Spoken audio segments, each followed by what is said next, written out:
Ito pala mga idol ang dahilan kung bakit kami pumunta sa Riyadh ng 2 araw mga idol. At dahil nga nagkaroon ng event ang kliyente ng aming company, kami nga ang napili na ipadala doon sa Riyadh.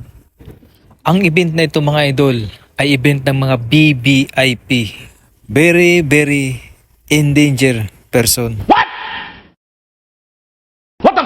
Very important person.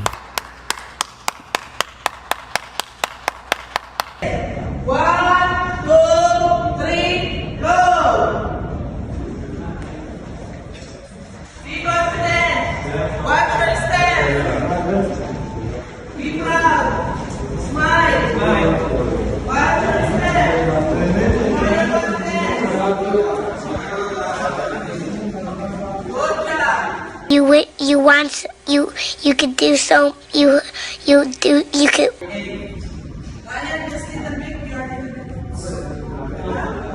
Okay.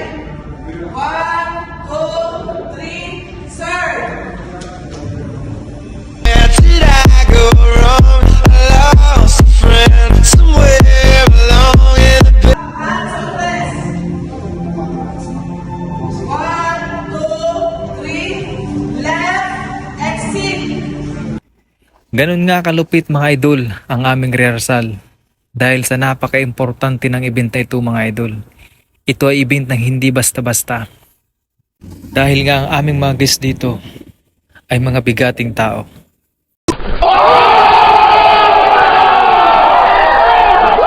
Pagkatapos nga mga idol ng aming rehearsal ay pumunta kami sa kabilang station para mag-set up para sa mga driver ng aming mga guests.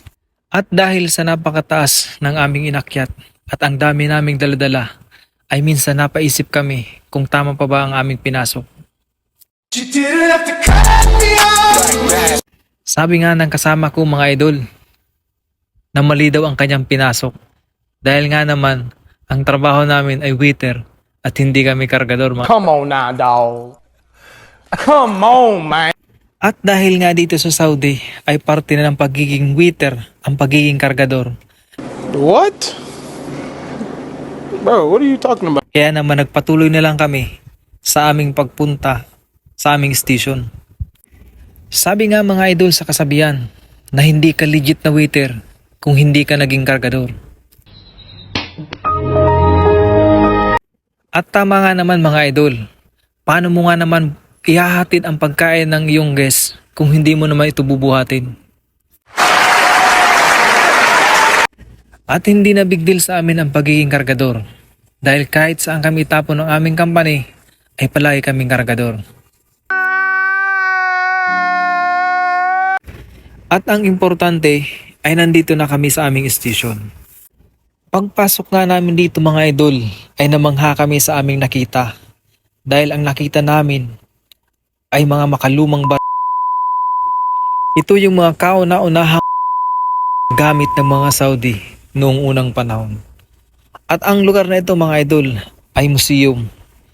Kaya naman mga idol sinamantala na namin ang pagkakataon na nandito na kami. Kaya nag-ikot-ikot kami at tiningnan namin isa-isa ang mga nandito sa museum. I'm here to tell you right now, we don't care. Let me tell